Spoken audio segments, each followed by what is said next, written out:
ምናልባት የተከበረው ምክር ቤት ለረፍት ወጥቶ ሲመለስ ይህ ምክር ቤት ከረፍት ሳይመለስ ኢትዮጵያ ለመጀመሪያ ጊዜ የጋዝ ምርት ለገበያ ታውላለች።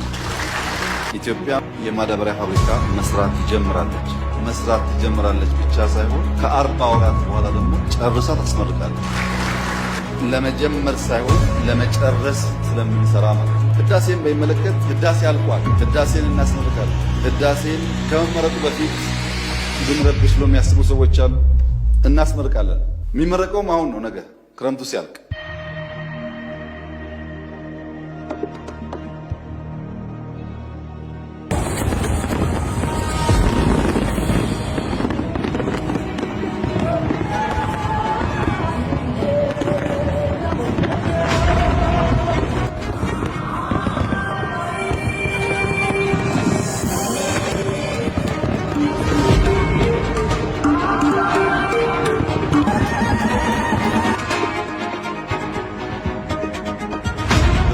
በደቡብ፣ በምስራቅ፣ በምዕራብ ጫፍ ያላችሁ መላ ኢትዮጵያውያን በሙሉ እንዲሁም ከኢትዮጵያ ውጭ ያላችሁ የኢትዮጵያ ወዳጆች በሙሉ ፈጣሪያችን እንኳን ለዚህ ታላቅ ቀን አበቃን አበቃችሁ ለማለት እወዳለሁ።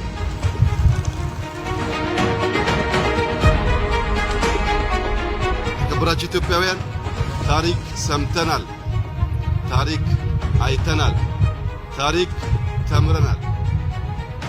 ዛሬ ፈጣሪ የመረጠው ትውልድ መሆን ስለቻል ታሪክ ሰርተን ታሪክ ላይ ቆመን ለማውራት በቅተናል።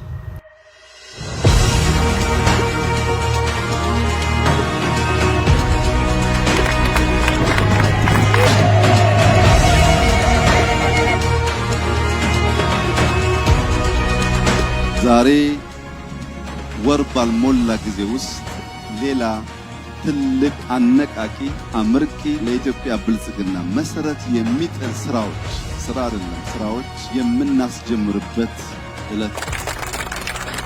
መላው ኢትዮጵያውያን እንኳን ደስ አላችሁ።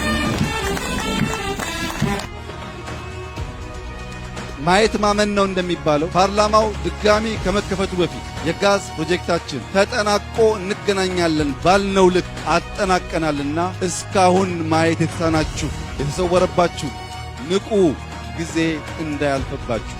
እኛን ማንም ሊያቆመን አይችልም። የኢትዮጵያን ብልጽግና እናረጋግጣለን። የኢትዮጵያን የወደብ ባለቤትነት እናረጋግጣለን። የኢትዮጵያን ልማት እናረጋግጣለን።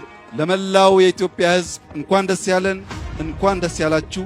ብርሃናችን ይቀጥላል፣ ብልጽግናችን ይቀጥላል። ያሰብነውን የተናገርነውን አንድ በአንድ እናሳካለን። ተስፋ አንቆርጥም፣ ነገር ግን ሪቫን እንቆርጣለን።